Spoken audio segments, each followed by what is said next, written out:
Andy, I am excited, Angela. Very excited. Yesterday, we did the story about the Alderman, Joe Moreno, who indicated his stand with Chick-fil-A, and we have him on the line. Good morning, Alderman.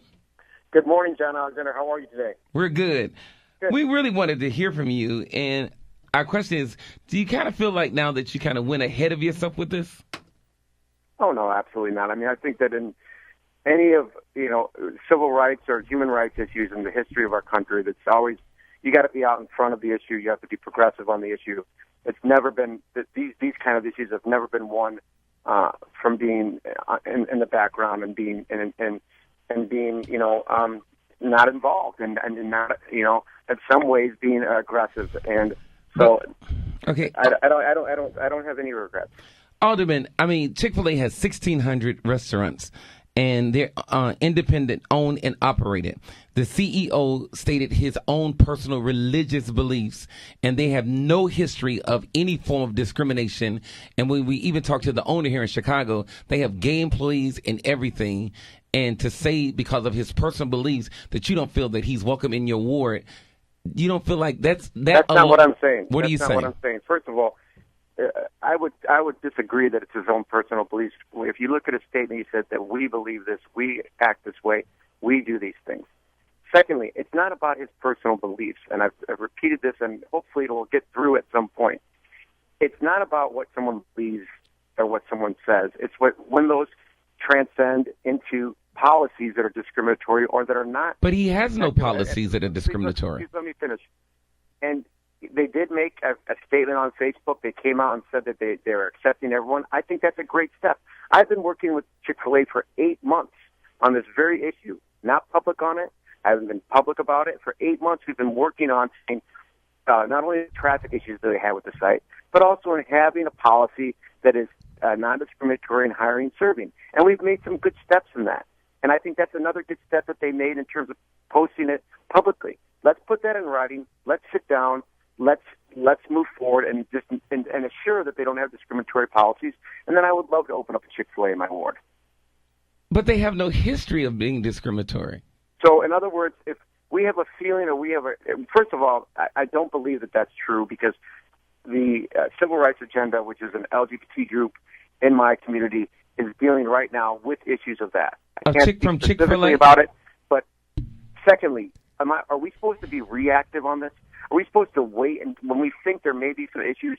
When I've talked to other people, should we be reactive or should we be proactive and just say, look, we want to make sure about this? So let me ask you a question. Should I wait until somebody, until there's a victim of discrimination? I'm not going to do that. So let me ask you a question. So say if a church wanted to come to your ward and they did not believe in gay marriages, would they be allowed to build in your community? Well, churches are different. These are, again, this question has been asked 20 times.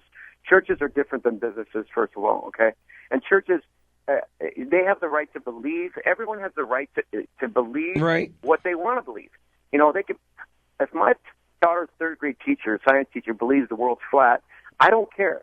But I do care if she starts teaching my daughter that the world is flat. And the same with this. If you don't, I disagree vehemently, and I think it's bigoted and it's unchristian to not recognize that same-sex couples should have the same rights as heterosexual couples. I think that's unchristlike.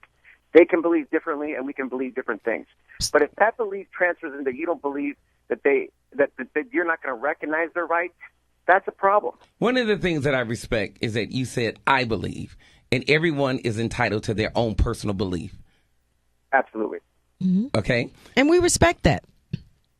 We respect that. We respect everyone's own beliefs. We don't have a problem with that. It's just that when, you were saying that Chick-fil-A is not welcome in your ward because of his personal belief, that we don't feel like that's fair. I didn't say that. I didn't say that. I said that if they're, again, I'll be clear. It's not his personal beliefs. If the company's first of all, I use we language. If the company's policies are that they do not recognize that same-sex couples have the same rights that heterosexual couples have in terms of their hiring, their serving, okay? That's the issue. It's not about, I'll repeat it. I repeated it 20 times. It's not about his personal beliefs. It's about if and when those beliefs become policy or the lack of a policy with the company. Okay. Okay, and again, and we're gonna close it out. But we've never seen or heard of any issues with Chick-fil-A discriminating against anyone due to let's talk about what discrimination means. They have funded millions of dollars into organizations that are adamant that homosexuality is a sin, that they're going to go to these organizations are going to go to. But you can't tell him where to send his personal money. Hold on a second. It's not his personal money. It's their foundation money. It's money that they use, that the company gives to the WinShape Foundation. I put this in my letter to the editor. Chick-fil-A, and I applaud them for this. Chick-fil-A told me, and this is before the last 72 hours, we were working on this. They said that foundation has made some mistakes, and they will no longer fund any organization that has a political agenda. I didn't ask that of them. They offered that, and I think that was a good way in moving forward. Okay. I think this is one of those areas that everyone's just going to agree to disagree. But I'm just glad to know that you're not saying that you're blocking them because of his own personal religious beliefs. Absolutely not. I have one of a very diverse ward of Jewish, Christian, obviously Islamic folks that don't practice or believe. What? I'm sorry. Or believe in same-sex marriages. I'm sorry, I didn't hear you. They don't practice or believe in same-sex marriages. Some don't, some do. Right. Mm-hmm. The Christian, and again, you don't have to believe that my mother, who's white, and my dad, who's 100% Mexican, that their couple, the interracial couples, should be able to marry. And unfortunately, I think some people still believe that. And it was, as you know, there was laws in our state not too long, or in some of our states, 40 or 50 years ago, that those couples were illegal. There's still people that believe that. I vehemently disagree with that. Mm-hmm. And I think this is the civil rights fight of our time. Okay. All right. Thank you so much for sharing, and we appreciate you. Yeah, thanks for calling and clearing that up. We really appreciate you voicing your opinion on the John Hannah Morning Show. We appreciate it. Thank you. Take care. God bless you. 1390.